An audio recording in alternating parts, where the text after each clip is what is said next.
how do you feel like that passion, that drive has pushed you forward when it comes to like getting through medical school and getting along that path through medicine? Like, what does that look like for you?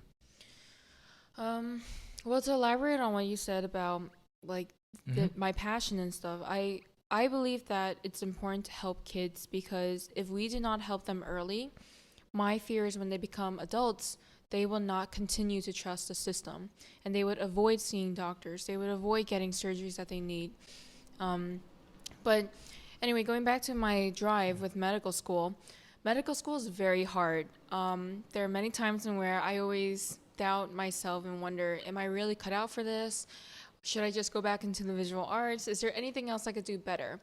But then I remember that if I don't do it, right, who will?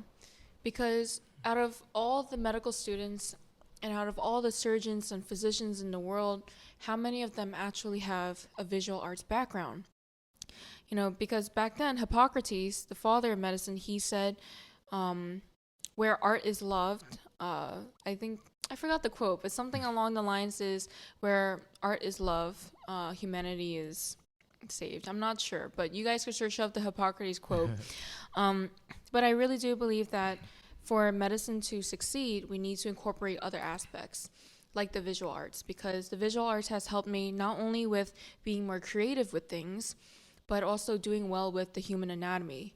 Because in art school, every morning at like 7:30, we would study and draw the human anatomy all the way until like 10 a.m. So 3 hours of anatomy work, drawing and sketching, and doing that type of hands-on art allows me to memorize things that people would not typically memorize in medical school.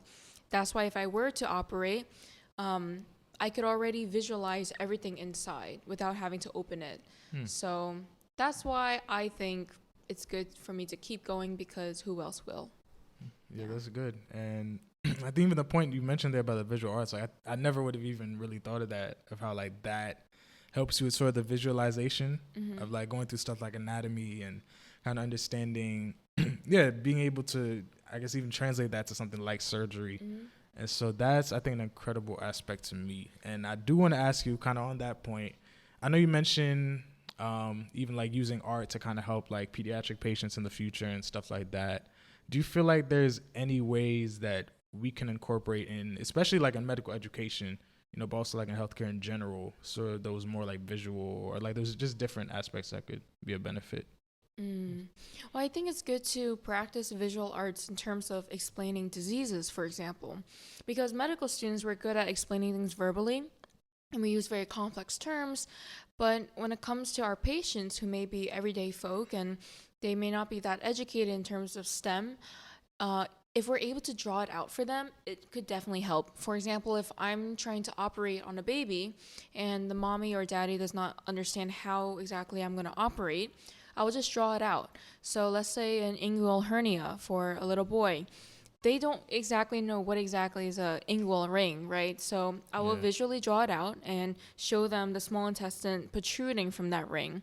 So then the parents will understand, okay, so basically my surgeon is closing that ring so my baby boy's intestines does not go down. Very simple. But that's why it's good for us medical students to practice drawing out uh, diseases and even our future operations or physical exam steps, because then it allows everyone else to understand. I'm kind of visualizing that in my head right now Mm-hmm.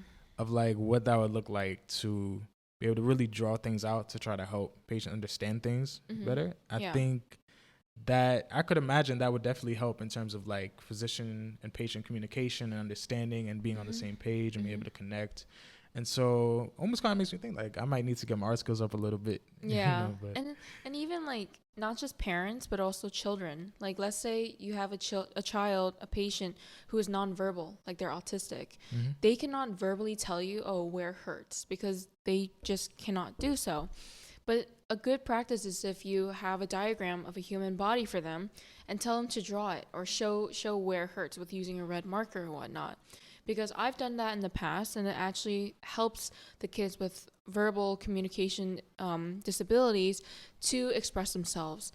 Because I remember when I was a child, I was very shy and I did not really know how to express myself besides using the visual arts. So it would be good for kids as well. Yeah. And I think that's an interesting point as well too.